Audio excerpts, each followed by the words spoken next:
نصلي ونسلم على الرسول الكريم أما بعد فقد قال الله سبحانه وتعالى في كلامه القديم والفرقان الحميد أعوذ بالله من الشيطان الرجيم بسم الله الرحمن الرحيم قل فيهما إثم كبير ومنافع للناس وإثمهما أكبر من نفعهما صدق الله العظيم.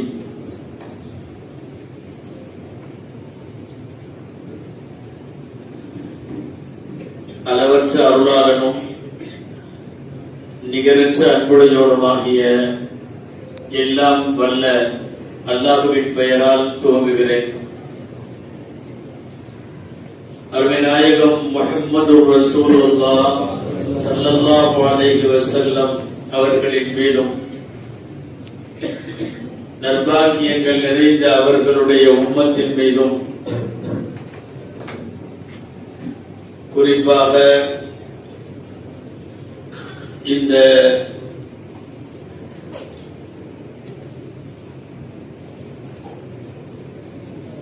பத்ர் சஹாபாக்களினுடைய நினைவு பெருவிழாவிலே வீற்றிருக்கக்கூடிய நம் அனைவர் மீதும் எல்லாம் வல்ல அல்லாஹ்வின் நல்லருள் என்றென்றும் நிறைவாக உண்டாவதாக.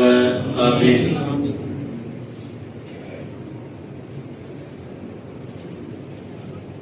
சங்கைக்குரிய விழாவினுடைய தலைவர்,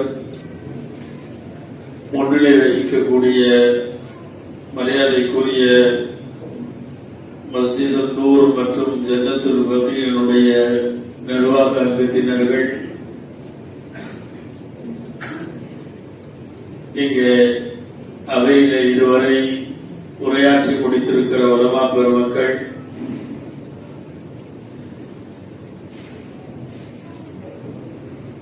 இங்குள்ள பள்ளிகளின் சங்கைக்குரிய இமாம்கள்,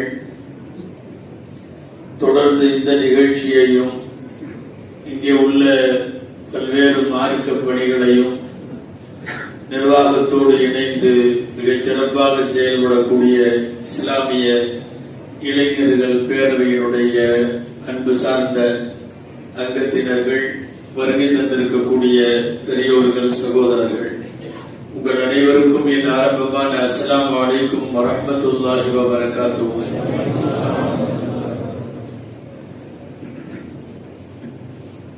நள்ளிரவு நேரத்தில் சமூக வலைதளங்கள் என்ற ஒரு தலைப்பு எனக்கு தரப்பட்டிருக்கிறது. இது பொருத்தமான நேரம் தான். காரணம், அந்த வலைதளங்களிலே உள்ளவர்கள் இந்த நேரம் வரை தினந்தோறும் பிடித்திருக்கிறார்கள். அதனால இன்றைக்கு இந்த நேரத்தில் பயானா என்று நாம் கேட்க வேண்டியதே இல்லை. நம்ம பசங்க இந்த நேரம் தான் ஆல்மோஸ்ட் தூங்குறதுக்கே போறாங்க. அதாவது வருஷம் போறாங்க. ரமதானில மாத்திரமல்ல, என்னவோ ரமதானில அல்லாஹ்வுடைய கிருபை பள்ளிவாசலில வந்து அமர்ந்திருக்கிறோம். இங்கேயே நம்ம கொஞ்சம் அருவ போடுற மாதிரி இருந்தா அவங்க ஓபன் ஆயிடும். எங்களுடைய கைகளிலே உள்ள ஆன்லைன் வழியாக அவர்கள் சமூக வலைதளங்களுக்குள்ளே போவார்கள். மொத்தத்தில் இன்றைக்கு சமூக வலைதளங்கள் நம்மை பெரும்பாடு முடித்து வைத்திருக்கிறது.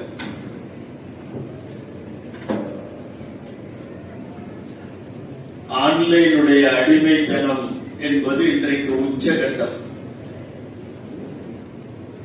குழந்தைகளிலே இருந்து வயதானவர்கள் வரை அவரவர் தரத்திற்கு அவரவர் ரேஞ்சுக்கு கெட்டு போயிருக்கிறார்கள்.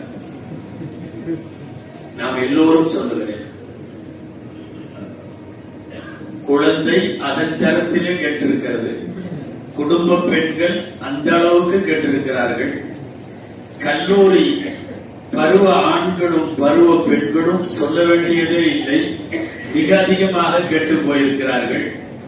நம் வீட்டு நன்னிமாக்கள் வரை ஆன்லைன் பாதித்திருக்கிறார். ஒருத்தரும் பாக்கி இல்லை. பூச்சாண்டி காட்டி சோறு ஊட்டின காலமெல்லாம் போச்சு. நிலாவை காட்டி சோறு ஊட்டின காலமெல்லாம் போச்சு. தட்டுல நேரம் போட்டுட்டு வரும் அந்த அம்மா, குழந்தை அங்க உட்காந்துருக்கும். இப்படி அடிச்சு இப்படி வச்சுட்டு தீத்தனா 2 பிளேட் சாப்பிடுது அந்த குழந்தை. சாப்பாடு இல்ல, மண்ணை ஊட்டு. ஏன்னா அதுக்கு தேவை அங்க பார்த்துக்கிட்டே இருக்கு. அங்க பார்த்துக்கிட்டே இருக்கிறப்ப என்னத்தை வேணாலும் இடிஞ்ச செவத்துக்கு மண் அப்புறமா அந்த மாதிரி பூரா அப்படி விட்டு அடுத்த நிமிஷம் அவங்க வேலை முடிஞ்சது. ரொம்ப சிம்பிளா குழந்தை அதன் தரத்திலே கெட்டு போயிருக்கிறார். வயதானவர்கள் அவரவர்கள் தரத்திற்கு கெட்டு போயிருக்கிறார். அதிலும் குறிப்பாக சமூக வலைத்தளங்கள் என்று சொல்லக்கூடிய முகநூல், வாட்ஸ்அப், இந்த இன்ஸ்டாகிராம், டெலிகிராம், மையத்துகிராம் நிறைய இருக்கிறது. இது எல்லாத்திலேயும் இன்றைக்கு நம்முடைய வாலிபர்கள், சிறுவர்கள், வாலிபர்கள் ஒண்ணு நீங்க பெருசா ஏதோ காலேஜ் பையன் எல்லாம் மென்ஷன் பண்ணி பேசுறாங்கன்னு நினைச்சுக்க வேணாம். 8th ஸ்டாண்டர்ட் படிக்கிறவன் பெரியவங்களை விட அதிகமா உள்ள இருக்கான் சமூக வலைத்தளங்களுக்குள்ள. இப்படிப்பட்ட ஒரு மோசமான சூழல் இன்றைக்கு நிலவுகிற போது இந்த சமூக வலைத்தளங்கள் என்கிற தலைப்பு சமுதாயத்தில் மிக அதிகமாக ஜும்மாக்களில், மாநாடுகளில், இது போன்ற அமர்வுகளில் பேசப்பட வேண்டிய ஒரு கட்டாயத்திற்கு இன்றைக்கு நாம் வந்திருக்கிறோம். சமூக வலைத்தளங்களை உபயோகிப்பது வேறு, அதற்கு அடிமைத்தனமாக ஆகுவது வேறு. மார்க்கத்தில் பொதுவாக ஒரு சட்டம் இருக்கிறது, உங்களுக்கு தெரியும். குர்ஆன்ல மது விஷயமாக, சூதாட்டம் விஷயமாக பேசுகிற போது அல்லாஹ் ஒரு வார்த்தை சொல்றான், ஒரு பொது சட்டம் சொல்லுகிறார். எதிலெல்லாம் பிரயோஜனமும் இருக்கிறது, தீமையும் இருக்கிறது, அதிலே நன்மையும் இருக்கிறது, தீமையும் இருக்கிறது, எது அதிகம் இருக்கிறது என்பதை பொறுத்துத்தான் முடிவு. மதுவிலே கொஞ்சம் நன்மை இருப்பதாக குடிகாரர்கள் சொல்லுவார்கள். ஏன் சமயங்களில் மருத்துவர்கள் கூட சொல்லுகிறார்கள். ஆனால் தீமை 90%, நன்மை 10%. மார்க்கம் முடிவு சொல்லுகிறது, இத்முஹுமா அக்பரு மின் நஃபிஹிமா, அதன் பலனை விட அதன் தீமை அதிகம், எனவே விட்டுவிடுங்கள். சமூக வலைத்தளங்களும் இன்றைக்கு அப்படித்தான். தீமை அதிகமா நன்மை அதிகமா ஒவ்வொருத்தரை பொறுத்து மாறும். இது பொது சட்டத்தில் சொல்ல முடியாது, மதுவை போல சொல்ல முடியாது. 10ஆம் வகுப்பு படிப்பவனுடைய பேஸ்புக், காலேஜ் படிக்கிற பையனுடைய பேஸ்புக், யூனிவர்சிட்டியில படிக்கிற பெண் பிள்ளைகளுடைய பேஸ்புக், குடும்ப தலைவர் தலைவிகளுடைய பேஸ்புக் எதுக்கு யூஸ் ஆகுது அப்படிங்கிறது அவங்களுக்கு தெரியும். இத்முஹா அக்பரு மின் நஃபிஹா அல்லது நஃபுஹா அக்பரு மின் இத்மிஹா, அதன் பலனை விட தீமை அதிகமா அல்லது தீமையை விட பலன் அதிகமா, அவரவர்கள் முடிவுக்கு தான் இதை விட முடியும். வேற யாரும் உலமாக்களோ அவங்களோ இவங்களோ முஃப்தியோ அவங்க அம்மாவோ அப்பாவோ சொல்ல வேண்டியதில்லை. ஒவ்வொருத்தருக்கும் தெரியும் நம்மளுக்கு யூஸ் ஆகிட்டு இருக்கிற இது அதிகம் அழிவிற்கு வழிவகுக்கிறதா ஆக்கத்திற்கு வழிவகுக்கிறதா என்பது ஒவ்வொருத்தருடைய பயன்பாடை பொறுத்து மாறும். இல்லைன்னு சொல்லல, சில பேர் ஆக்கத்திற்கு, அழகான வழிகளுக்கு, மார்க்க நெறிகளுக்கு, பண்பாடுகளை கற்றுக்கொள்ள இப்படியெல்லாம் பயன்படுத்துபவர்கள் உண்டு. தீமை ஏதாவது 10% இருக்கலாம், அது தீமை நீங்க தவிர்க்கவே முடியாது, அது தானா வருது. இவன் ஏதாவது ஒரு பேஸ்புக் பக்கத்துல ஏதாவது ஒரு யூடியூப் பக்கத்துல உட்கார்ந்துருப்பான், அது ஏதாவது வரும். அடிக்கடி சொல்றது உண்டு, இவன் சுதேசி அப்படின்னு கராத்து கேட்கலான்னு போடுவான், சுதா வந்து நிற்கும். நம்ம ஒண்ணுமே சொல்ல முடியாது, அதனுடைய ரிலேட்டடா இருக்கிற எல்லாத்தையும் காட்டும் போது இல்ல நான் சுதேசி தான் கேட்டேன்னு சொல்ல முடியாது. சுதா வரும், சுதி வரும், ஏதாவது வரும். நம்ம நேரம் சில நேரம் அதை தள்ளிவிட்டு போபவர்கள் உண்டு, அல்லது சுதேசியை தள்ளிவிட்டு அதற்குள்ளே போய்விடுபவர்கள் உண்டு. எனவே பயன்பாட்டை பொறுத்து மாறுகிறது. இது தீமை அதிகமா பலன் அதிகமா அவரவர்களுக்கு தெரியும். சொல்லுவது போல் இஸ்தப்தி கல்பக், நீ உனக்கு நீயே கேட்டு பார்த்துக்கோ, அவ்வளவுதான். இதுல பொது சட்டம் எல்லாம் இல்லை. எது சிறந்தது, எது அதிகம், எது தீமை சொல்லவே முடியாது. இன்னைக்கு பொருளாதார, அதாவது இன்ஃபர்மேஷன் டெக்னாலஜி, தகவல் தொழில்நுட்பம் ரொம்ப உச்சகட்டமாக வளர்ந்து நம்மளை போட்டு வந்து நடுத்தருவில் நிப்பாட்டி. அதனால ஆய்வாளர்கள் சொல்லுகிறார்கள், மின்சாரம் கண்டுபிடிக்கப்பட்டதற்கு பின்னால் மனித உலகத்தில் மாபெரிய கண்டுபிடிப்பு நம்ம கையில் இருக்கிற இதுதான், இந்த ஆன்லைன் சமாச்சாரங்கள். உலகத்தின் மிக வேகமான கண்டுபிடிப்பு, வேகமாக பரவியும் ஆகிவிட்டது. இதனுடைய வளர்ச்சி மட்டும் அசுர வளர்ச்சி. 5 வருஷத்துக்கு முன்னாடி இருந்த சமூக வலைத்தளங்களுடைய நிலை என்ன, இன்னைக்கு இருக்கிற நிலை என்ன? ஆய்வு சொல்லுகிறது 8 மணி நேரம் ஒரு குழந்தை எலக்ட்ரானிக் மீடியாவிற்குள் இன்றைக்கு அடிமையாக இருக்கிறது. 8 மணி நேரம் ஒரு குழந்தை உத்து மொபைல பார்த்தாலும், கம்ப்யூட்டரை பார்த்தாலும், அது எந்த யூடியூபை பார்த்தாலும், வாட்ஸ்அப்பை பார்த்தாலும் எவ்வளவு தூரம் கெட்டு போவார்கள் தெரியுமா? எலக்ட்ரானிக் மீடியாவுக்கு குழந்தைகள் இன்றைக்கு அடிமைப்பட்டிருக்கிறார். பெற்றோர்களும் தொல்லையிலிருந்து இல்லாமல் இருந்தால் போதும் என்று சொல்லி அவர்களே அதை கொடுத்து ஊக்குவித்து விடுகிறார்கள். இந்த இதை வச்சுக்கோ, இவங்களுக்கு ஏதாவது ஒரு முக்கியமான வேலை இருக்கும், பங்கன் இருக்கும், இவனை பேசாம உட்கார வைக்கணும், எங்கேயும் போக விடாம என்ன பண்றது தெரியுமா? வச்சுக்கோ.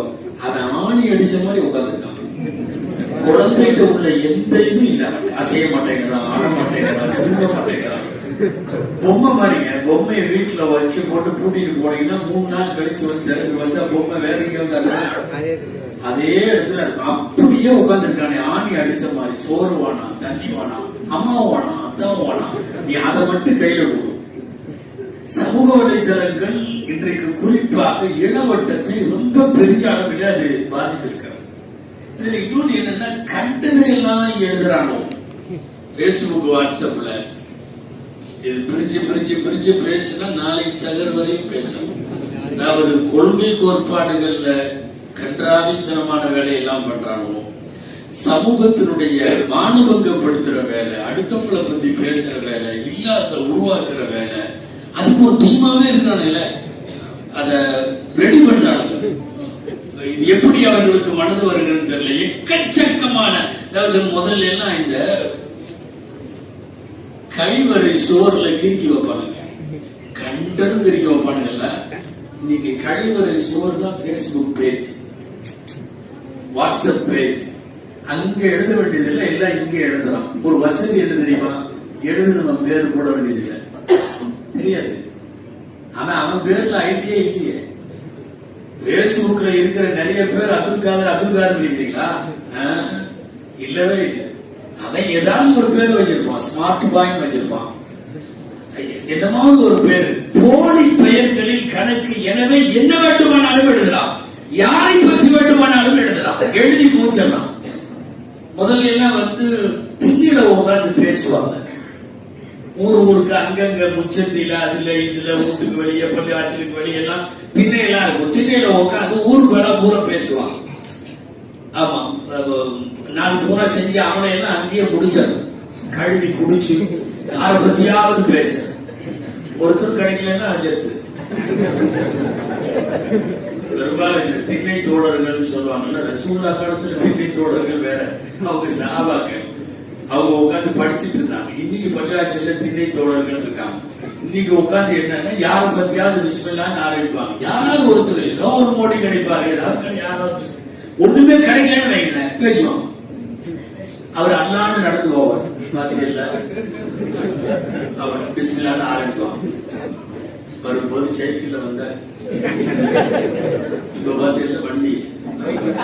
அவர் இப்படியே கியாமத் வரை சைக்கிள் ஓட்டிட்டே இருக்குமா? பேருக்குரியவர்களே, திண்ணை தோழர்கள்னு ஆங்காங்க திண்ணையில உட்கார்ந்து பேசுவானுங்கல்ல, அதைத்தான் இப்ப பேஸ்புக்ல பேசுறான், அதைத்தான் வாட்ஸ்அப்ல பேசுறான். பேரே வந்து தெரியாது. அவன் பாட்டுல யூடியூப்ல வந்து ஏதாவது கமெண்ட்ங்கிற பேர்ல ஒரு வாந்தி எடுத்துட்டு போயிடுவான். அவன் பேரு கிடையாது, தாராளமா பாஷான்னு போடுவான். எந்த பாஷாவை எடுக்க? அவன் அம்பத்தூர் பாஷாவா, ஏர்வாடி பாஷாவா, அவன் பாட்டுல பாஷான்னு பேர் வச்சு என்னென்னமோ எழுதுவான், எழுதிட்டு போயிடுவான். ஆளு கண்டுபிடிக்க முடியறது இல்ல, முகம் அடையாளம் இல்ல. எனவே கண்டதையும் எழுதுகிறார்கள், கன்றாவிகளையும் எழுதுகிறார்கள். சுருக்கமாக கழிவறை சுவர் என்று சொல்லுங்கள், பொருந்தும். வீதி திண்ணையிலே பலா பேசுதல் என்று சொல்லுங்கள், பொருந்தும். இதுக்கெல்லாம் பேர் சேர்த்து சுருக்கமான ஒரு பேர் சொல்லுங்கன்னா அதுதான். அதுல குறிப்பா சமூக வலைதளங்கள் பேர், சோசியல் மீடியான்னு பேர். சோசியல் மீடியாவில் இன்றைக்கு நடைபெறுகின்ற எக்கச்சக்கமான விஷயம் அநியாயத்துக்கு வதந்திகள். மார்க்கம் ஒரு விஷயத்தை தெளிவாக ஆராயாமல் பேச வேண்டாம், கன்ஃபார்ம் பண்ணாம ஒரு செய்தியை பேசக்கூடாதுன்னு. நீங்க இன்னைக்கு சோசியல் மீடியால கன்ஃபார்ம் பண்ணி எத்தனை பேர் பேசுறான்? அடிக்கடி நீங்கள் அறிந்திருப்பீர்கள், இன்ஜாஅக்கும் ஃபாஸிகுன் பினபஇன் ஃபதபையனு அன் துஸீபு கௌமன் பிஜஹாலா ஃபதுஸ்பிஹு அலா மா ஃபஅல்தும் நாதிமீன். உங்களிடத்தில் யாராவது ஒரு பாவி ஒரு செய்தியை கொண்டு வந்தால் நீங்கள் அதை செயல்படுத்துவதற்கு முன்னால் அது குறித்த உண்மைத்தன்மையை தெரிந்து கொள்ளுங்கள். தெரியாமையே போய் இறங்கிறாதீங்க. ஃபதுஸ்பிஹு அலா மா ஃபஅல்தும் நாதிமீன். இதற்காக நீங்கள் கை சேதப்படுவீர்கள். இவன் வந்த உடனே அடுத்தவங்களுக்கு அனுப்பிச்சிருவான். என்ன ஏது? நிறைய பேர் மௌத்தாகாமையே மௌத்தானதா, அடிபடாமையே அடிபட்டதா, தலைவலி வந்தவனா சீரியஸா இருக்கிறதா, எதோ செய்திகள் கிடைத்ததை எல்லாம் அனுப்புவது, வதந்திகளை பரப்புகிற கூடாரங்களாக இன்றைக்கு சமூக வலைத்தளங்கள். ஒண்ணுமில்ல, சும்மா திடீர்னு உட்கார்ந்துருக்க அல்லாட்ட இருந்து ஒரு மூட்டை பாவத்தை நம்ம தலையில ஏற்றிக்கணும்னா 1 hour பேஸ்புக்குள்ள போயிடலாம். சும்மா அப்படி போயிட்டு அப்படி வந்தா போதும், ஒரு மூட்டை ஏறி. ஏன்னா அவ்வளவு பலா, எக்கச்சக்கமான பலா. எத்தனை பேர் பேஸ்புக் வழியா உட்கார்ந்துக்கிட்டு பயானும் அதுவும் இதுவும் மார்க்க இதுவும். நான் தான் சொல்றேன், அவங்களுக்கு தெரியும், பயன்படுத்துபவர்களுக்கு தெரியும் பலன் அதிகமா தீமை அதிகமா. வதந்திகளை பரப்புகிற கூடாரங்களாக இன்றைக்கு சமூக வலைதளங்கள் பெரிய விளைவுகளை ஏற்படுத்தும். நீங்கள் கேள்விப்பட்டிருப்பீர்கள், உகது போர்க்களத்தில் வரலாறு காணாத அளவுக்கு பெரிய வீழ்ச்சியை. உகது வெற்றியா தோல்வியா? வரலாற்று ஆசிரியர்கள் தோல்வின்னு எழுதுவாங்க, சில வரலாற்று ஆசிரியர்கள் வெற்றின்னு எழுதுவாங்க, சில பேர் ரெண்டையும் சேர்ந்து முதலில் தோல்வி பிறகு இறுதியில் வெற்றிப்பாங்க. ஆனா தாங்க முடியாத ஒரு மிகப்பெரிய முசீபத்தை, பேரழிவை, இழப்பை முஸ்லிம் சமுதாயத்திற்கு கொடுத்தது உகது போர்க்களம். ஒண்ணுமே இல்ல, எவனோ ஒருத்தன் கிளப்பி விட்டதான், ஸல்லல்லாஹு அலைஹி வஸல்லம் வஃபாத் ஆயிட்டாங்கன்னு எனக்கு கிளப்பி விட்டான். அது அப்படியே இந்த வதந்தி காட்டு தீயா வரும், வேகமா போகும். சர்வன்னு போச்சா இல்லையா? ரசூலுல்லாவே போனதுக்கு அப்புறம் இனி என்ன போருன்னு வாடை போட்டு கொண்டு போய்விட்டார்கள் அத்தனை பேர்.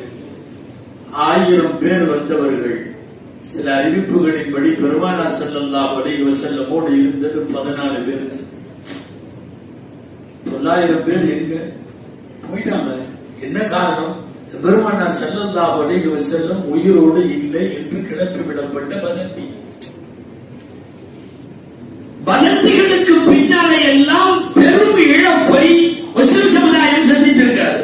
இன்னைக்கு நம்ம பசங்களுக்கு அது தெரியறது இல்ல. என்னென்னவோ விஷயத்தை பிற சமயத்தவர்கள் பார்த்தால் முகம் சுளிக்கிற மாதிரி உள்ள விஷயத்தை பேஸ்புக் வாட்ஸ்அப்ல எழுதுறான். பேஸ்புக் வாட்ஸ்அப் என்ன உன்னுடைய பெட்ரூமா பிரவேசி இருக்காங்க? அது இன்றைக்கு பப்ளிக். அது ஒரு உலகளாவிய ஊடகம்.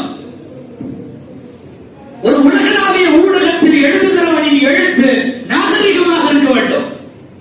அவன் பாட்டில் கட்டளையும் எழுதுகிறான், அது எங்கெங்கோ சுற்றி வருகிறது. பாருங்கள், முஸ்லிம்களின் தளத்திற்குள்ளே பரிமாறப்படுகிற செய்தி என்று எழுதுகிறான். சமூக வலைதளங்கள்லாம் இன்னைக்கு கடவீதியில நிக்கிற மாதிரி.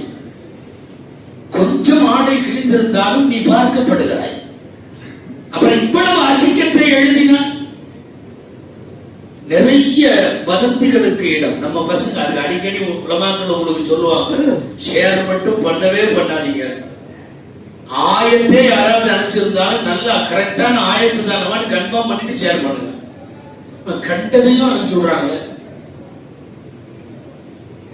சில பேருக்கு எந்த விவசாயம் தெரியறது இல்லை, அனுப்பிச்சு விடுறாங்க. ஒரு குடும்ப தலைவர் மட்டும் மொபைல் பார்க்கறது இல்லை, மனைவி பார்க்கிறாள். அங்க இருக்கிற வயசுக்கு வந்த பெண்கள், பிள்ளைகள், ஆண்கள் எல்லாம் பார்க்கிறாங்க. அந்த மாதிரி தரத்தில் அல்லவா நாம் அனுப்புகிற செய்தி இருக்க வேண்டும். இன்னைக்கு அந்த மாதிரி இல்லை. வேண்டிய சமூக வலைத்தளங்களிலே கிடந்து அறிவாற்றலை கெடுத்துக் கொள்வதல்ல, பண்பாட்டை, நாகரிகத்தை எல்லாவற்றையும் நாசப்படுத்துகிறார். உஸ்மான் ரலியல்லாஹு அன்ஹு மக்கால வச்சு கொலை பண்ணிட்டாங்க, பேச்சுவார்த்தைக்கு தூதுவரா போனார், அவரை கொண்டுட்டாங்கன்னு வதந்தியை கிளப்பி விட்டு, அதுதான் உதைபியாவினுடைய மிகப்பெரிய டாப் ஆஃப் இஷ்யூ. அது பெரிய பிரச்சனையானது. தெரியாமல் ஆராயாமல் செய்திகளை பரப்புவதை குறித்து மார்க்கம் ரொம்ப எச்சரிக்கிறது. குறிப்பாக இங்கே பெரியவர்களும் இருக்கிறீர்கள், இளைஞர்களும் இருக்கிறீர்கள். ஒரு பையனை பொண்ணு ஸ்கூல்ல சேர்த்தணும், செலக்ட் பண்ணி சேர்த்துறீங்க. ஸ்கூலை பத்தி நிறைய விசாரிக்கிறீங்க. இப்படி இருக்குமா, அப்படி இருக்குமா, அந்த காலேஜ்ல இது இருக்கா, அது இருக்கா, டீச்சிங் எப்படி, கோச்சிங் எப்படி, என்னென்னமோ கேட்கறீங்க. ஒரு பெண் தொழாவதுல என்னென்னமோ பாக்குறோம். பெண்ணு பேசுமா, சிரிக்குமா, தொழுவுமா, ஓதுமா, அழுகுமா, உட்காருமா, என்னென்னமோ. சமூக வலைத்தளங்கள் ரொம்ப கண்காணிப்புக்குள்ளவை. உங்களுடைய பிள்ளைகளிடம் இருக்கிற மொபைல்ல தயவு செய்து கண்காணிப்பு உங்கள் பார்வையில் கொஞ்சம் இருக்க வேண்டும்.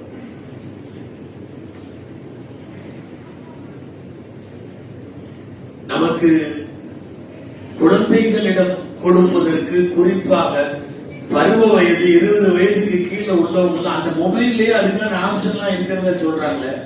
சிலதெல்லாம் செட்டிங்ல போய் பண்ணி வச்சுட்டா ஆபாசங்களை காட்டாது, அசிங்கங்களை காட்டாதுங்கிறாங்கல்ல, அந்த மாதிரி உள்ள ஆப்ஷன்ஸ் எல்லாம் இருக்கு. அதை செய்வதற்கு தயாரா என்னென்னவோ விஷயத்தில் தேர்வு செய்து தானே நாம் செயல்படுகிறோம். மொபைல்ல மாத்திரம் வாங்கி அப்படி வாங்கின உடனே ஃபர்ஸ்ட் செய்யற வேலை என்ன தெரியுமா?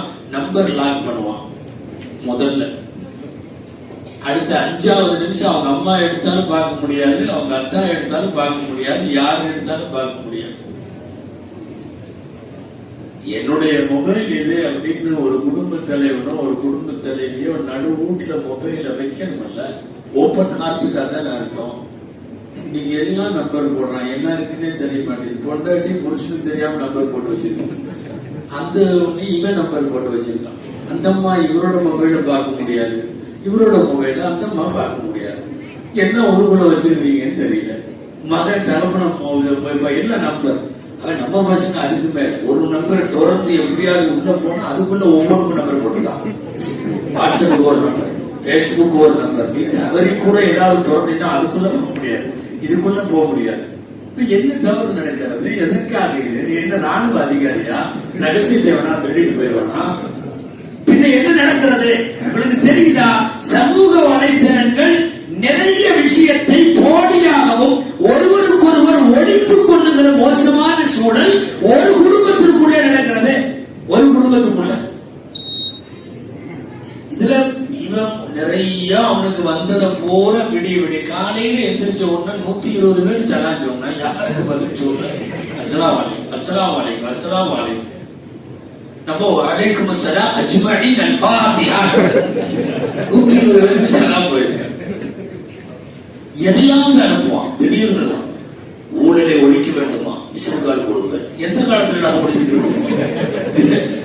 மிஸ்டுகால் கொடுத்து ஊழல் ஒழிகிற அளவுக்கு நாடு இருந்தா இவங்க திடீர்னு ஞானோதயம் பிறந்த மாதிரி எண்ணணும். பாபரி மஸ்ஜிதை இடித்தது சரியா தவறா என்று கணக்கெடுப்பு நடத்துகிறார்கள், உடனே போடுங்க. இப்படி போட்டா அவன் கட்டி கொடுத்துருவானா? எங்க இதெல்லாம் நடந்தது? ராகுல் காந்தியை தகுதி நீக்கம் செய்தது செல்லாது என்று வாக்கெடுப்பு நடக்கிறது, உடனே ஓட்டு போடுங்கள். இவன் பிளான் பண்ணி அதெல்லாம் எல்லாம் பண்ணிட்டு இருக்கா. இங்க போய் ஓட்டு போடு. எவனுக்காவது அவன் மொபைல் வேலை செய்யாத, நைட்டு மொபைல் வேலை செய்யாத. அவன் யாம் பெற்ற துன்பம் பெருகை வையகம், நம்மளுக்கு கிடைச்சது வேற ஒண்ணுன்னா அவன் உடனே ஒண்ணு. இன்றைக்கு இரவு செல்போனை பயன்படுத்தாதீர்கள், கதிர்வீச்சு மிக மோசமாக இருக்கிறது.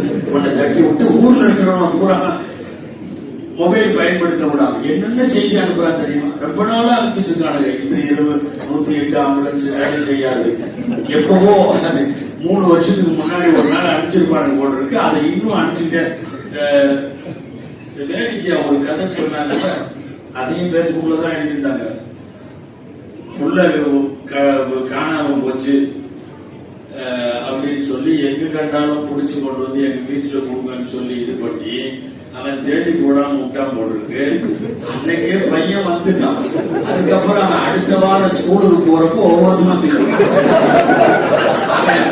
ஸ்கூலுக்கு போக முடியல, மார்க்கெட்டுக்கு போக முடியல, எங்கேயும் போக முடியல. அதை தனியா வந்தாவே சுத்தி வந்துடுறாரு.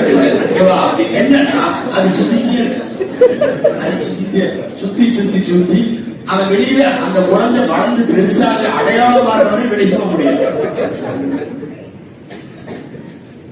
இரவு பகலாக அமர்ந்து கொண்டு சமூக வலைத்தளங்களை நோன்றோங்கிற பேர்ல ஆகாத செய்தி, இல்லாத செய்தி, காலாவதியான செய்தி எல்லாத்தையும் போட்டுக்கலாம். இதுல சில பேர் படித்தவுடன் 10 பேருக்கு அனுப்புவோம், ரொம்ப சவாபுக்குள்ள காரியமா அப்படிலாம் அனுப்புவாங்க சில பேர். இல்லாட்டி அரபியில என்னமாவது ஒரு 2 வரி டைப் பண்ணி இந்த களிமாவை நீங்கள் 100 பேருக்கு அனுப்பினால் நல்ல செய்தி வரும். ஒரு நல்ல செய்தியில வேடம் தீர்ந்துருச்சுன்னு வருது.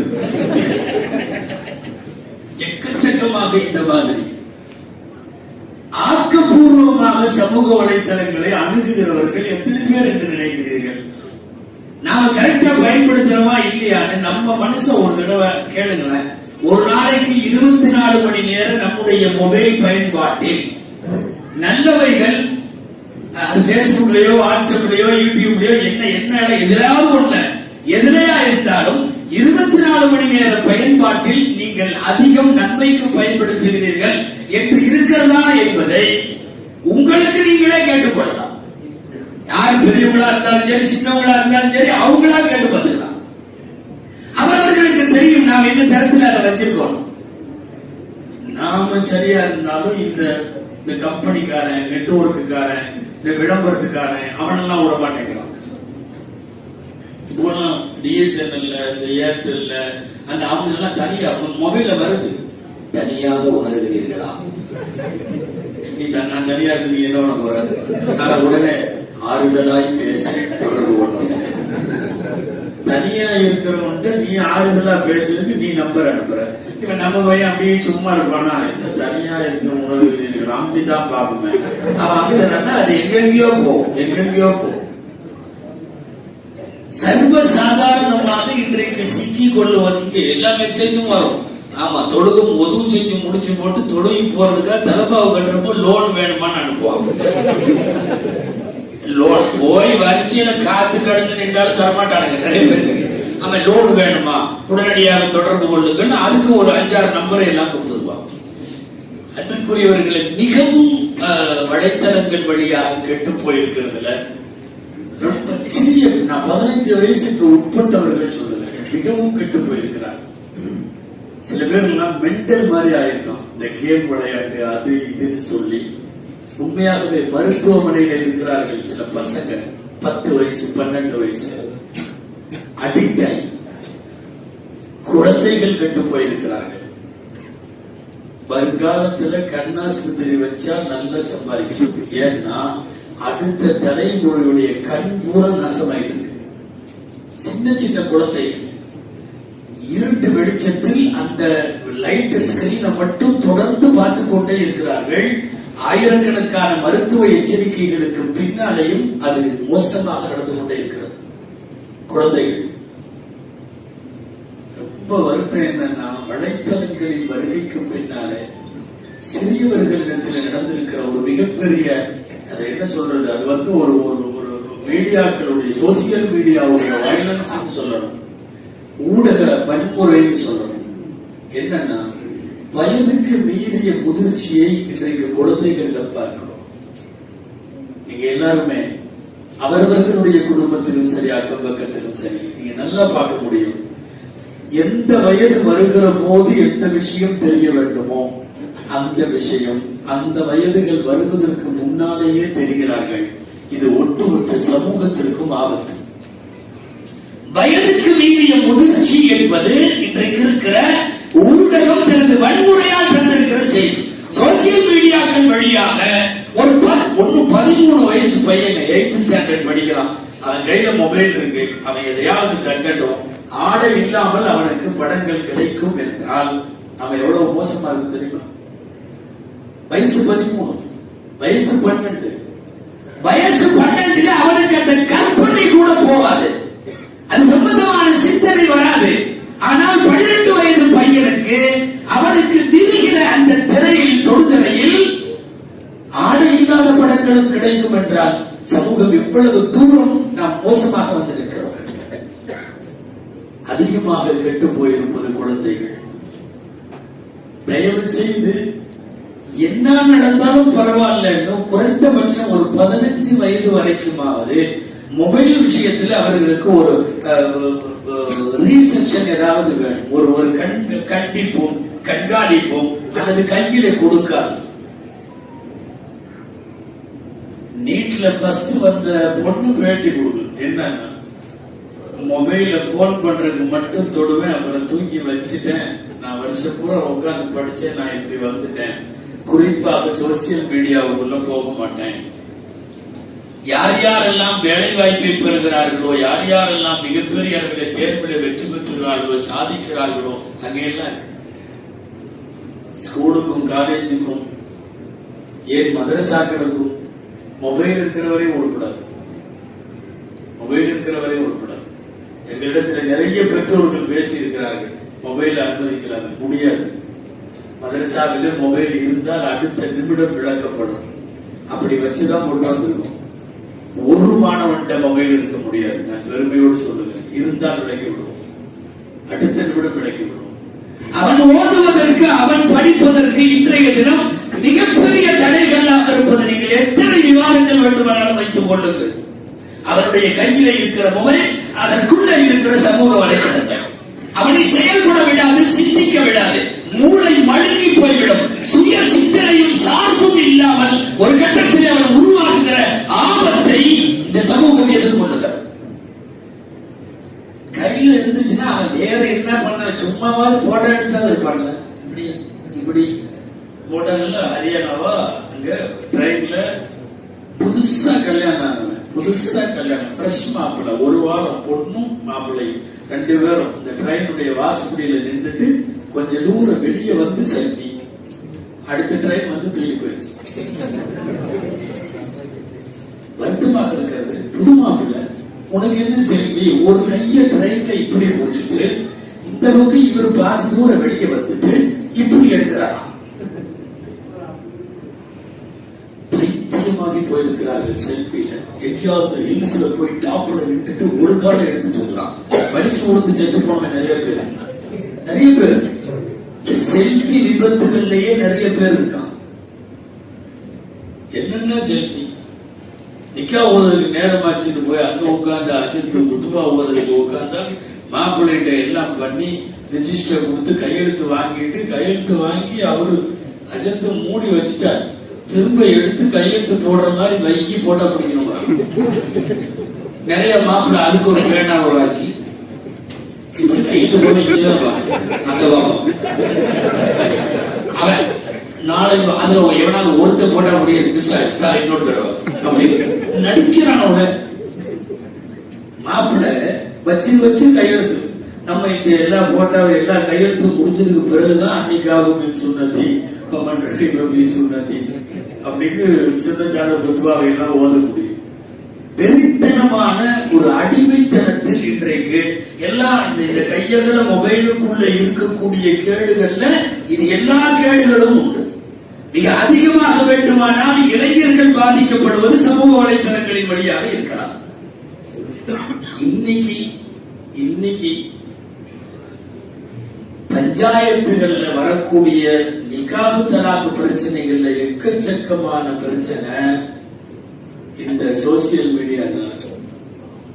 முதல்ல மாதிரி மாமியார் கொடுமை, நாத்தனார் கொடுமை, வரதட்சணை கொடுமை, காசு வாங்கிட்டு வா வீட்டுக்கு போன அனுப்பிச்சு விட்டாங்க, அதெல்லாம் இல்லை.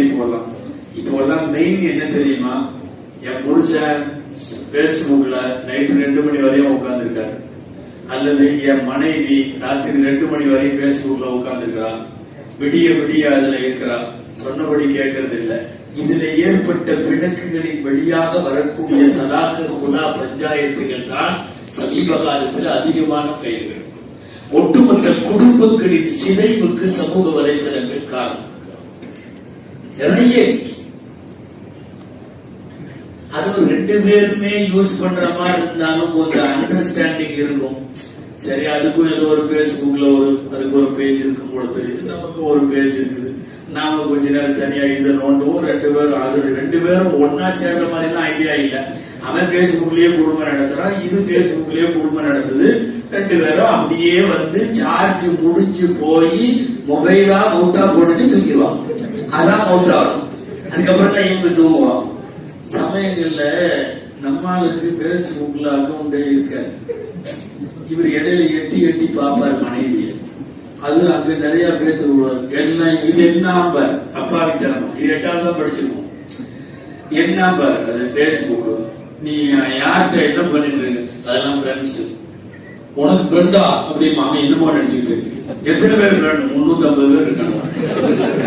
அது பாவி, உனக்கு 350 ஃப்ரெண்ட்ஸ். அவன் அடுத்த நாள் வந்து தலைமை காசி எங்க இருக்காரு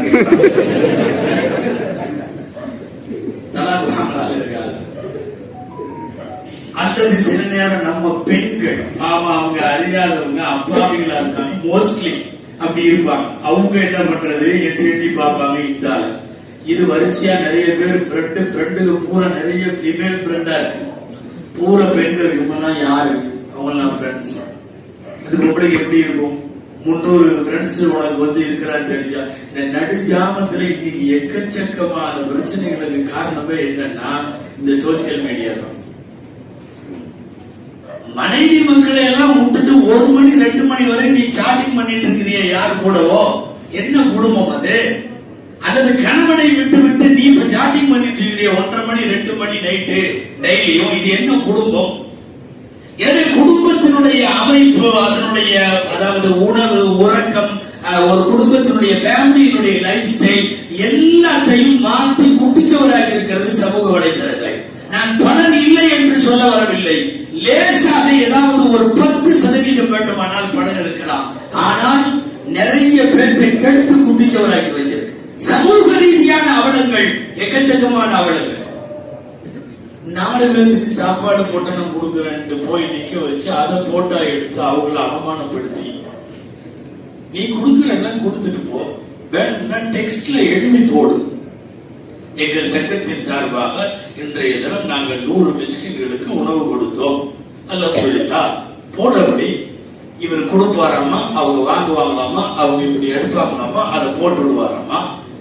உதவி பெறுபவர்களை போட்டோ பிடித்து போட்டு கேவலப்படுத்துகிற ஒரு இன்னைக்கு சமூக வலைதளங்கள்ல தான் இது மெயினா நடக்குது. டெய்லி நீங்க பேஸ்புக் தரங்க, டெய்லி வாட்ஸ்அப் தரங்க, எங்கேயாவது 4 பேர் இட்லி கொடுத்துட்டு போட்டோ போட்டுருவாங்க. ஆமா, காலையில தக்காளி சாதத்தை கையில கொடுத்துட்டு போட்டோ போடுறான். நீ எதற்கு போட்டோ? எங்கள் சங்கத்தின் சார்பாக இதை செய்கிறோம். நீ எடுத்தவர் உதவி பெறுபவர்களினுடைய உருவங்களை வெளியிடுகிற அளவுக்கு மனிதாபிமானம் சமூக வலைதளங்களிலே கெட்டு போயிருக்காது. கேவலப்படுத்தக் கூடாது இல்லையா? கொரோனா காலத்தில் அரசு நிபந்தனையாகவே விதியாகவே வைத்திருந்தார்கள், இந்த மாதிரி உதவி பெறுபவர்களை கேவலப்படுத்த வேண்டாம் என்று சொல்லி. இன்னைக்கு நம்மளுக்கு செய்யறாங்களே எல்லாத்தையும். யாருக்காவது 4 மொசாவுக்கு சோறு போடுறேன்னு உட்கார வச்சு சோறு போட்டுட்டு அவன் சாப்பிடுறப்ப 4 பேர் போட்டோ பிடிச்சி வாட்ஸ்அப்ல போட்டா நீ சோறு கொடுக்கறதுக்கு அர்த்தம் உண்டா? மன்னம் வர அதல்லகும் குர்ஆன் சொல்லுகிறது, செலவழிக்கணும். இறைவன் பாதையில எப்படி இருக்கணுமா? மண் இருக்கக்கூடாது, அதா இருக்கக்கூடாது, சொல்லி காட்டக்கூடாது, அவர்களுக்கு தொந்தரவு தரக்கூடாது. உபகாரத்தை வெளிப்படுத்தி அவர்களை கேவலப்படுத்துகிற ஒரு மோசமான சூழல் இன்றைக்கு. இதெல்லாம் சமூக வலைத்தளங்கள் வந்ததுக்கு பின்னாடி சொல்லிக்கிட்டே போலாம். சமூக வலைத்தளங்கள் இதெல்லாம் ரொம்ப இபாதத்தெல்லாம் கெட்டு நாசமா போச்சு. காமத்து சொல்லு கதுகாமத்து சில வரையும் சாட்டிங்ல தான் இருக்காங்க உட்காந்துட்டு, இப்படியே அனுப்பிச்சுக்கிட்டே இருக்காங்க. ஹலோ ஆரம்பிச்சுட்டாங்க, தொழுக பூரா அல்லாவோட நினைப்பா வரும். இந்த கடைசியா போட மெசேஜ் அதனுடைய ரிப்ளை தான் என்னை யோசிச்சுட்டு இருக்காங்க. பேஸ்புக்ல ஃபர்ஸ்ட் சர்க்குல மோதினாருக்கு பக்கத்துல அந்த இடத்துல உட்காந்துக்கிட்டு பேஸ்புக், இது கூட பரவாயில்ல. இங்கே இந்த சில பள்ளிவாசல்கள் உலமாக்கள் சொன்னதான். ஆமா, 4 ரக்காத் செல்லாம் கொடுத்து தஸ்பீஹ் எல்லாம் ஓதி முடிச்சு அடுத்து எந்திரிக்கிற வரையும் குடிச்சு அங்கே ஏதோ அனுப்பிச்சிட்டு இருக்காங்க. திடீர்னு குடிச்சு ஏதோ அனுப்பிச்சிட்டு இருக்காங்க. இங்கே தஸ்பீஹ் நடக்குது, துவா நடக்குது, என்னென்ன இபாதத்தை பூரா கூட்டிச்சவர். நீங்க பாருங்க, ஹஜ் உம்ராக்கு போயிருக்காங்க, எல்லாம் எவனும் தவாப் செய்யற மாதிரிலாம் தெரியல. காபாவுக்கு நேரம் இப்படி முடிச்சுக்க வேண்டியது, அஜர் அஸ்வதுக்கு நேரம் இப்படி முடிச்சுக்க வேண்டியது. ஆமா, அங்க யாராவது ஒரு வயசானவர் இருப்பார், ஒரு போட்டோ. அங்க ஒரு சின்ன குழந்தை இருக்கும், ஒரு போட்டோ. இப்படியே போய் 15 நாள் உம்ரால 1500 போட்டோ கூட வந்து இறங்கி. என்ன இபாதத்து பூரா குட்டிச்சோம். இதுல இவனை எடுக்கிற செல்ஃபி எல்லாம் போக, அங்க யாராவது குனிவாரு, நிமிருவாரு, உட்காருவாரு, நொண்டுவாரு, சாப்பிடுவாரு, எல்லாத்தையும் பூராத்தையும் எடுத்து நீ உண்மையாக போனதுக்கு யாரும் நம்ப மாட்டாங்களா? எதுக்கு இவ்வளவு? இதையெல்லாம் கூட கொடுமை தெரியுமா? லாஸ்ட் இயர் கூட பார்த்துருப்பீங்கன்னு நினைக்கிறேன். சைத்தானுக்கு கல் எடுத்துட்டு அங்க செல்ஃபி எடுக்கலாம்.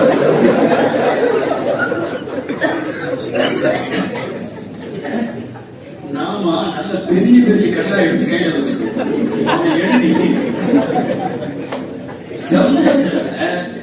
ஜம்ரத்துல சைத்தானுக்கு கல்லெறிந்த இடத்துல இவன் செல்ஃபி எடுத்துட்டு இருக்கான்னா என்ன ஆகுது? இபாதத்துகள் தவாஃபுல செல்ஃபி, ஜம்ரத்துல செல்ஃபி, அரஃபால செல்ஃபி, பூரா ஒரு விதமான பைத்தியம். இன்றைக்கு மொபைல கையில கொடுத்து எல்லாத்தையும் உட்காந்து பேஸ்புக்ல நைட் ஏற்றி விடுவான்.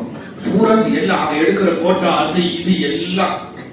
இந்த பேஸ்புக்ல நிறைய பேரை வச்சிருப்பாங்க. சில பேர் அது பெருமையா வேற. நம்மள்ட 800, நம்மள்ட 1000, 1500 எல்லாம் இருந்துச்சுன்னா அல்லாஹ் பார்த்து முடிக்கிறதுக்குள்ள ஒரு சட்டம் முடிச்சிடலாம். ஒரு குரான் அலிஃப்லாம்ல ஆரம்பிச்சு மினல் ஜின்னத்தி வன்னாஸ் வரை முடிக்கலாம். ஏன்னா அவ்வளவும் பேஸ்புக் வழியா இந்த எடுக்கிற போட்டோவை பூரா அதுதான் பதிவு பண்ணி வைக்க. குடும்ப பெண்கள்ல இருந்து எல்லாத்தையும் அவரவர்கள் தரத்திற்கு குட்டிச்சவராக்கி வைத்திருக்காங்க. இந்த வயசு பிள்ளைங்க நல்ல ட்ரெஸ் உடுத்துறதுங்க, உடுத்துற உடனே அம்மா பாக்கட்டும், அத்தா பாக்கட்டும், உடுத்துற உடனே கையில எடுத்துட வேண்டியது. விதவிதமா ஒரு 10-30 போட்டு அந்த ட்ரெஸ்ல எடுத்து ஃப்ரெண்ட்ஸுகளுக்கு அனுப்புறது, இது அனுப்புறது. நான் எதெல்லாம் சமூக வலைத்தளங்கள்ல பேசுறது இல்லை. இந்த டிக்டாக் அது இது இதெல்லாம் கொஞ்சம் வந்திருக்கு. அதுகளே ஆடி அனுப்புதுகோ, அதுலயே பாடி அனுப்புதுகோ, எப்படி எல்லாமோ விதவிதமா போஸ் கொடுத்து அனுப்புதுங்க. எல்லாம் என்ன தெரியுமா? பார்த்துட்டு இவன் லைக் போடுறான். அதுக்கு அந்த லைக் போடுறதுல போட்டி வந்தது பிள்ளைகளுக்கு. உனக்கு எத்தனை லைக் அப்படின்னு, எனக்கு 2000 லைக் அப்படின்னு. அது 1000 லைக் தான் வாங்கியிருக்கும் அந்த கேட்ட புள்ள. உனக்கு மட்டும் எப்படி 2000 அப்படின்னு அது கேட்கும். அப்ப அது கொஞ்சம் தாராள மனப்பான்மையோட காட்ட வேண்டியதெல்லாம் காட்டியிருக்கும். இது போய் அடுத்த நாள் 3000 ஆகிறதுக்காக சொல்றதுக்கு கூச்சமா இருக்கு. இன்னைக்கு பிள்ளைங்க பாடி பதிவேற்றம் செய்கிறார்கள், ஆடி பதிவேற்றம் செய்கிறார்கள். எவ்வளவு மோசமான ஒரு சூழ்நிலை. சமூக வலைத்தளங்கள்ல வர்ற செய்தியை முதல்ல நம்புவதே தவறலவா. இன்னைக்கு தராவில தான் ஓதணும். இது அசலத்த குந்த பின்னல் காதிபி ஓதுற பிறதான இன்னைக்கு அது வந்திருக்கும் சொல்றாங்க. அதாவது சுலைமான் அலைஹிஸ்ஸலாம் உதுகுதுன்னு சொல்றாங்க. அது ஒரு செய்தியை சொல்லுது பக்கத்து நாட்டை பத்தி. சுலைமான் அலைஹிஸ்ஸலாம் சொல்றாங்க, என்கிட்ட செய்தி சொல்ற, நான் முதல்ல பாக்குறேன். கால சனந்துரு அசதக்த அம் குந்த பின்னல் காதிபி. நீ சொல்றது உண்மையா இல்லது நீ சொல்றது பொய்யான்னு நான் பாக்குறேன் அப்படிங்கிறான். ஒரு செய்திய இதுக்கு ஆக நம்ப தகுந்த சுலைமான் அலைஹிஸ்ஸலாத்துடைய வீடியோ பர்சனா இருந்தது புது பறவை. அது சொல்ற செய்தியவே நீ சொல்றது உண்மையா பொய்யாங்கிறத நான் பார்ப்பேன்னு சொல்றேன். இங்க நாம எவனோ அனுப்புறான், முகம் தெரியாதவன் நமக்கு அனுப்பக்கூடிய செய்தியை அடுத்தவர்களுக்கு உடனே அனுப்புவோம். நிறைய பேர் அந்த 400 அடிபாவன் தான் 10வது தடவையா தான் மூத்தா போனாங்க. 9 தடவை மூத்தா போறதுக்கு முன்னாடியே மூத்தாக்குறாங்க தெரியுமா? 400 அடிபா போய்விட்டார், 400 அடிபா போய்விட்டார், 400 அடிபா போய் பாடகர் மறைவு என்னென்னமோ போட்டாங்க.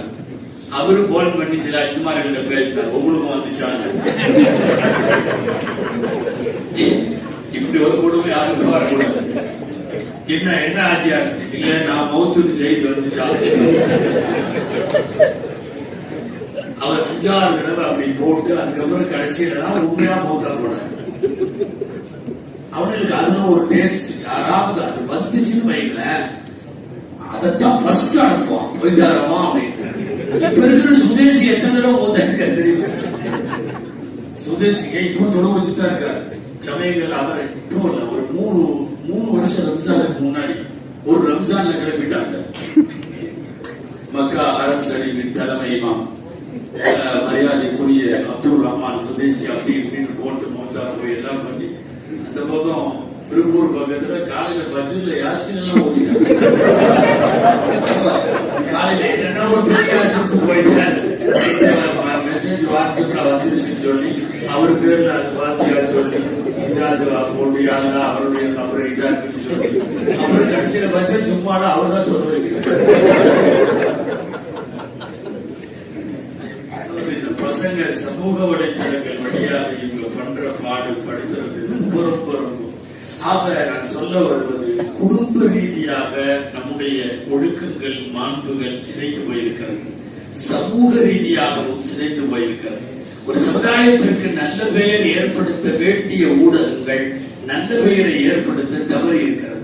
தனி மனித ஒழுக்கங்களிலும் ஆண்கள் பெண்கள், குறிப்பாக பெண்களின் ஒழுக்கங்களிலும் அது பெண்களை எல்லா விதத்திலும் கெடுத்து வைத்திருக்கிறது. தயவு செய்து ஓரளவு நேரத்தை மிச்சம் பண்ணணும், கொஞ்சம் நல்ல நாமளா சிந்திக்கணும், கவலை இல்லாம லைஃப்ல வாழணும் இருந்தா முதல்ல இந்த அக்கவுண்டுகளை பெண்களுக்கு சொல்லுகிறேன் இல்லாமல் ஆக்குங்கள், ஆண்களுக்கு சொல்லுகிறேன் தொடர்புகளை குறையுங்கள். ஒண்ணு வேணாம், பேஸ்புக்ல உள்ள ஃப்ரெண்ட்ஸ்ல நல்ல செய்தி மட்டும் உங்களுக்கு அனுப்புற மாதிரி ஒரு 10 பேரை மட்டும் ஃப்ரெண்ட்ஸ் வச்சுங்களேன். என்ன கெட்டு போச்சு? 100 பேர் ரெக்வெஸ்ட் கேட்டவங்க எல்லாம் எஸ் கொடுத்து ஊர் பலாவை பூரா அனுப்பிச்சு விடுறோம், எல்லாத்தையும் அனுப்பிச்சு விடுறோம். 4 பேரை வைத்துக் கொள்ளலாம் பேஸ்புக்கினுடைய தொடர்புல. வேற எந்த செய்தியும் உங்களுக்கு நுழையாதவாறு முதலில் ஆன்லைன் குறித்த அத்துமீறிய விஷயங்கள் வராதவாறு குடும்பத்தினுடைய மொபைல்கள் அது தணிக்கை செய்யப்பட வேண்டும். தணிக்கைக்கு பிறகான தொடர் கண்காணிப்பும் செய்யப்பட வேண்டும். இன்னைக்கு இதெல்லாம் போர்க்கால அடிப்படையில் செய்ய வேண்டும். அன்புக்குரியவர்களே, சமூக வலைத்தளங்களில் இன்றைக்கு கெட்டு போகிற மனிதர்களை, குறிப்பாக வாலிபர்களை பார்த்தால் தமிழ் முஸ்லிம் சமுதாயத்தினுடைய வருங்காலம் பயமாக இருக்கிறது. வருங்காலம் பயமாக இருக்கிறது. நல்லா பாதுகாக்க வேண்டும். இன்றைக்கு இருக்கிற இதில் சில பேர் கொள்கை ரீதியாக வலைத்தளங்களில் கெட்டு போகிறார்கள். வலைத்தளங்கள், எல்லா வலைத்தளங்களையும் முதல்ல நம்பாதீங்க. இஸ்லாமிய வலைத்தளங்கள்லயே இப்பெல்லாம் புர்கா போட்டுட்டு 2 பெண்கள் அப்படி வீடியோவா அஸ்ஸலாமு அலைக்கும் தோழி நீ என்ன செய்கிறாய் அப்படின்னு இது ஆரம்பிக்குது. அது ஒண்ணு சொல்லுது, பூரா மசாயில். கடைசியில பார்த்தா ஏராளமான வஹாபிய சித்தாந்தத்தை வெளிப்படுத்துவதற்கு சின்ன சின்ன வீடியோக்களை அனுப்பி கொண்டிருக்கிறார்கள். ஒரு பக்கம் காதியானி அவனுடைய சித்தாந்தத்தை சொல்ல வீடியோக்களை அனுப்பி கொண்டிருக்கிறான். எல்லா சமூக வலைத்தளங்களும் வர்றது பூராமே நல்ல பயான்னு நினைக்க கூடாது. வர்ற இஸ்லாமிய செய்திகள் பூராமே நல்லதுன்னு நினைக்க கூடாது. சமூக வலை இதுல இந்த இயக்க சண்டையெல்லாம் போடுவானுங்க. நாய் கூட கொடுக்க போவாரு. மோசமான சண்டை, நீ அப்படியா நீ இப்படியா அதா அப்படியா என்ன மூச்சு தெரியாதுல்ல. பேஸ்புக்ல யூடியூப்ல கமெண்ட் போறதுல அது ஒன்றுக்கு முகம் தெரியாது, அட்ரஸ் தெரியாது, யாரும் தேடி வர முடியாது. அவர் அல்லான்னு அங்க இருக்கிற அஜர்த்து ஒருத்தர் அவரு நல்ல விஷயம் தான் போட்டிருந்தார். மனைவியோடு மனம் விட்டு பேசினால் எல்லா பிரச்சனையும் போகும். கமெண்ட்ல ஒருத்தன் யாருடைய மனைவி ஆளை கண்டுபிடிக்க முடியாது, ஏன் தெரியாது. அவன் மொபைல் நம்பரா இருக்குது ஒண்ணும் கிடையாது, அடிச்சு விடுவது. என்னமா அவர் என்ன போட்டாலும் அது கீழே இவன் 4 வார்த்தை என்னென்னமோ குப்பைகளை எல்லாம் எழுதி வைக்கிறார். அவ்வளவு மோசமாக இருக்கிறது சமூக வலைதளங்கள். தயவு செய்து குடும்பத்திலே இருக்கிற பெரியவர்கள் கண்காணிப்போடு இருங்கள். யாரெல்லாம் சுய கட்டுப்பாடு இருக்கிறதோ அவர்கள் தணிக்கையோடு இருங்கள். சென்சார், அந்த சென்சார் வேண்டும் தொடர்ந்து. அதுல கண்டிப்பாக தணிக்கை செய்யப்படாமல் இருந்தால் அடுத்த தலைமுறையுடைய வருங்காலம் பாதிக்கும்.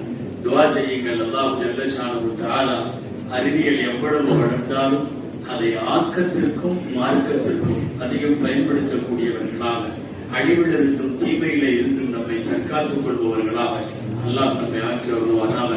ஆமீன். வாஹிரு தஅவானா அல்ஹம்துலில்லாஹி ரப்பில் ஆலமீன். அஸ்ஸலாமு அலைக்கும் வரஹ்மத்துல்லாஹி வபரகாத்துஹு.